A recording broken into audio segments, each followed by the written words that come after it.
Thank you so much.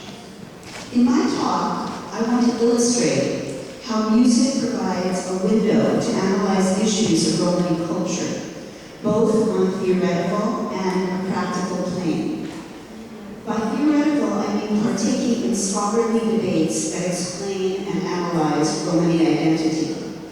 By practical, I mean policy-oriented and dealing with current human rights challenges.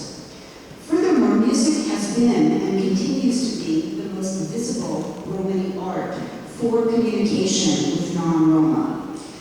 Music is perhaps the ultimate Romani stereotype, and thus is a key element in debates about representation. Finally, gypsy music, and of course I'm using that as a marketing category, is now hugely popular in the West.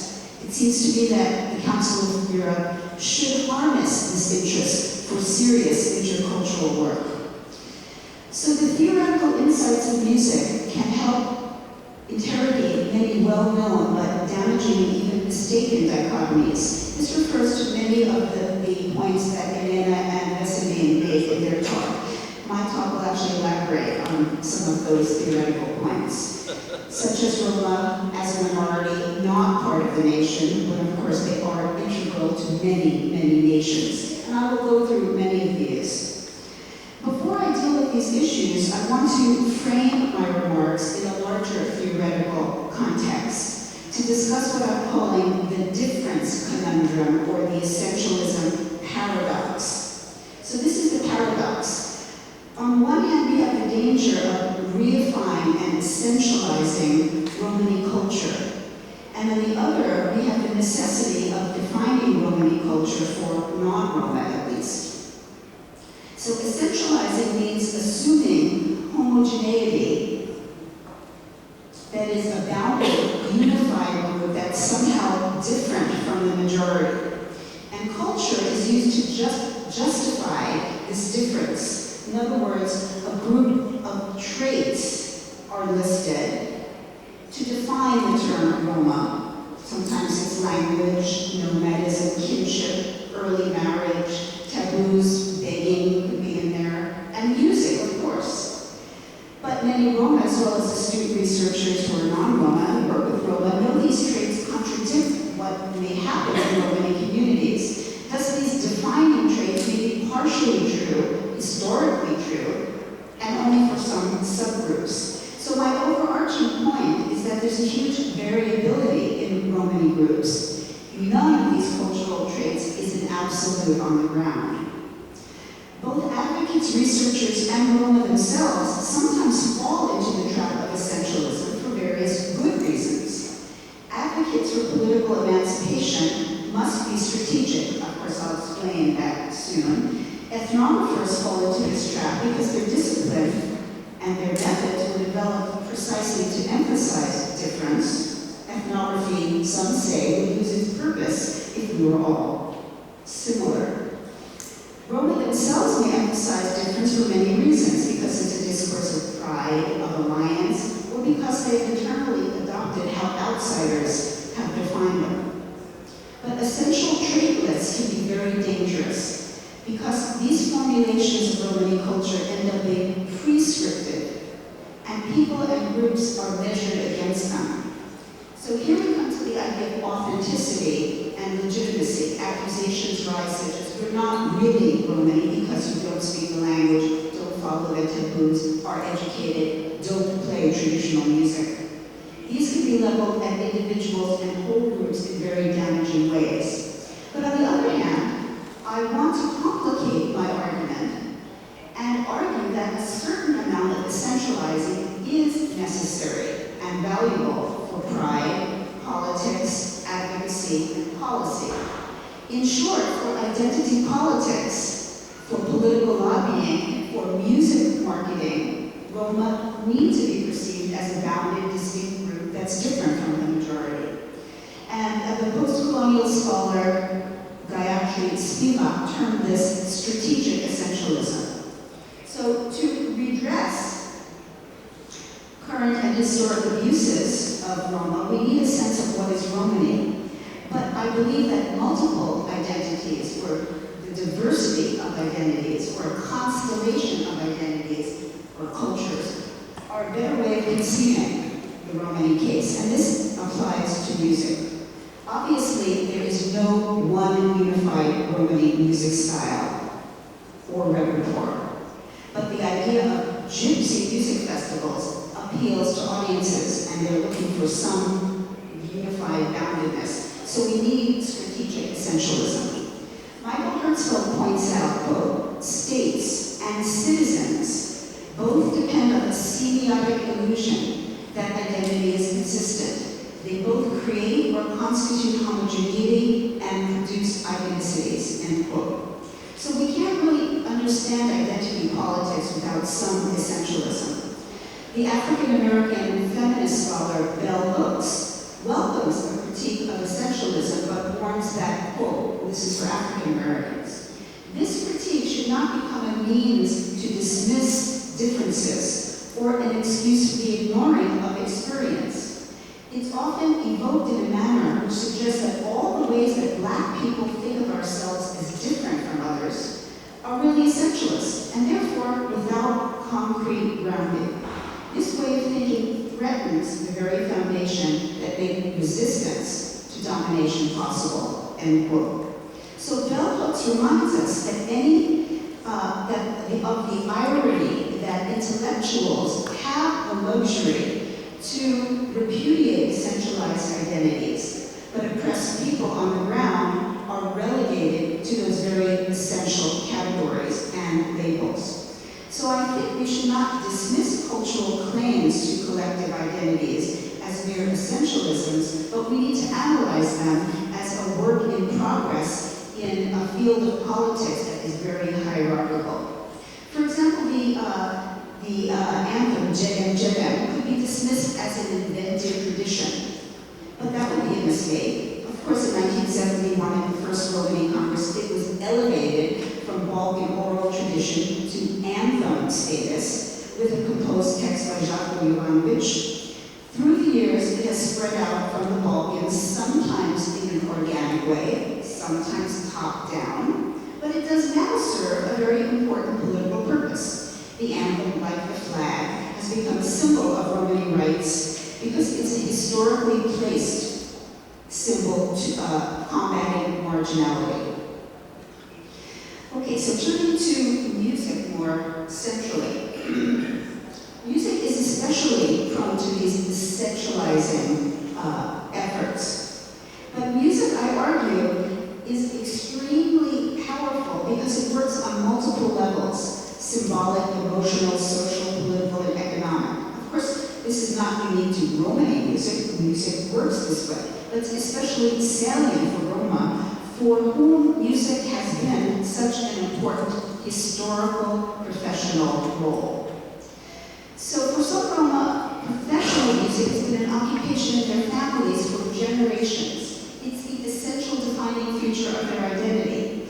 Some groups in Eastern Europe have played for non-Romani peasants and Romani cosmopolitans and city dwellers of many classes for remuneration in cafes, taverns, at events such as weddings, baptisms, circumcisions, fairs, village dances. This professional niche, primarily historically male and instrumental, requires Roma to know expertly the co-territorial repertoire and interact with it in a creative manner. The economic importance and the huge artistic investment in a competitive market depends on patronage. In the context of migration, a musician performing in the West sometimes supports whole villages back home in Eastern Europe. Politics and social role. Music in Romani communities is embedded in events that have deep social, economic, and political significance. East European celebrations, for example, display cultural values and serve as markers or organizing principles of the year, of the life cycle. They're complex events displaying kinship ties and comprising multiple genres: music, dance, costume, food, and ritual. Many dramatic roles are enacted, much economic planning is necessary, reputations are established or questioned, and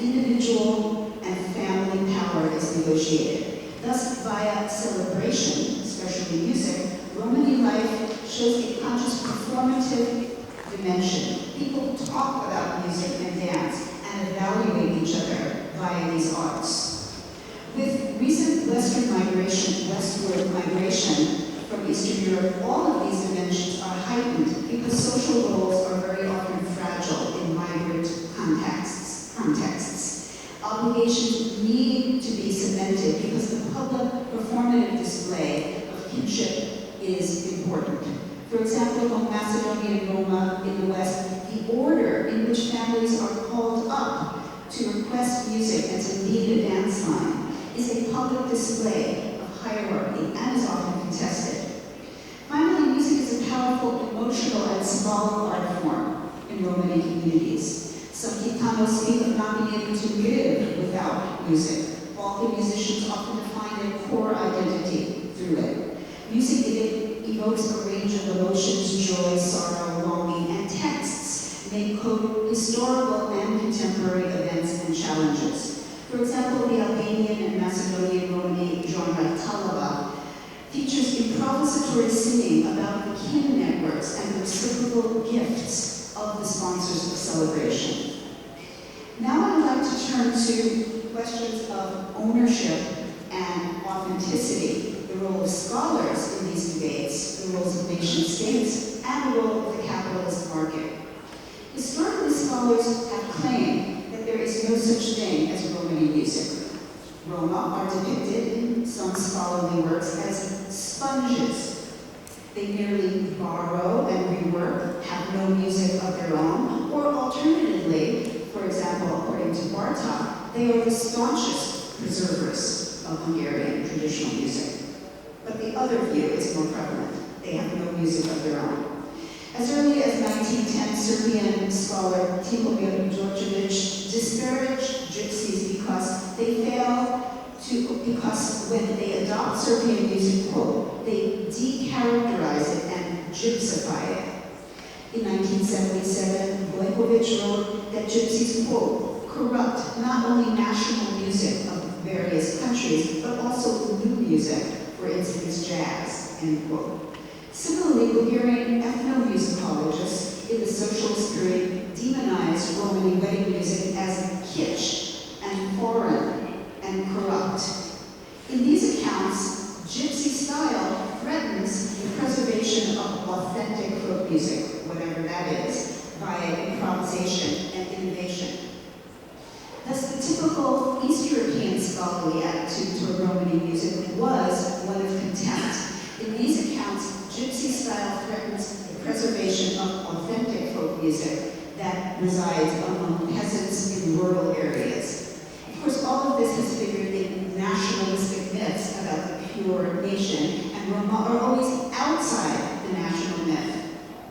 So even today in Bulgaria, festivals of folk music, for example, Narodna Muzika, do not include Romani music. If they have anything, they have their own festivals. So all of these exclusionary artistic measures go side by side with exclusions in citizenship, land, and everything else. Appropriation, okay. Another issue in the contemporary world and also in scholarship is the issue of appropriation. That is, if Roma have appropriated in the past, that is, taken stylistic or textual elements from non-Roma, then it's just fine to appropriate from Roma in the present. Now, from the word appropriation, by that I mean taking music from one group at the expense of that group, where they do not benefit. So while it remains true that Roma have taken numerous musical elements from co-territorial peoples, they've also given. And it must be remembered that they do not borrow indiscriminately, but rather selectively, as any group borrows. And furthermore, they creatively rework what they take. Roma have contributed and given to many, many styles and genres in the Balkans. And it's important to remember that when Roma appropriate, their class relationship is rarely altered. No matter how powerful their music, they have not become powerful politically. So they could provide a desired commodity in music, but have not lost their stigma.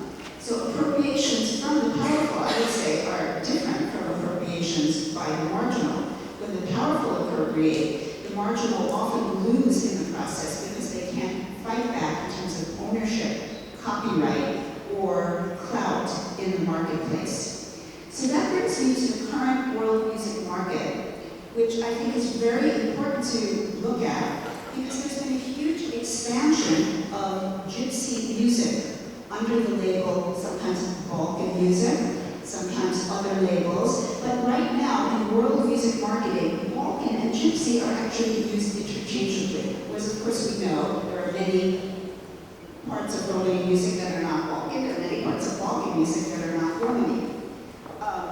So my overarching point in this part of the presentation is that Roma actually, only a few Romani groups are benefiting from this huge popularity, and most Roma are actually not benefiting from the popularity of gypsy music. So for example, this festival that I studied in 2011, it's a yearly festival in Brussels, the Balkan Traffic Festival, had 3 Romani brass bands. Brass bands are the genre that is currently most popular, and even brass, Romani, gypsy, and Balkan are used interchangeably, as if all Romani music is brass music. So this is a narrowing down of a huge artistic field, unfortunately, I would say. Okay? And the top performer at many of these festivals is Goran Bregovic, a non-Romani person from former Yugoslavia, who commands fees of about €30,000 for his concerts. And he's even known as the gypsy music ambassador. And there's tremendous resentment against him in many Romani communities in the Balkans. And yet he somehow has ended up being the spokesperson for gypsy music. I think this is really unfortunate. I think it's time to take back the stage.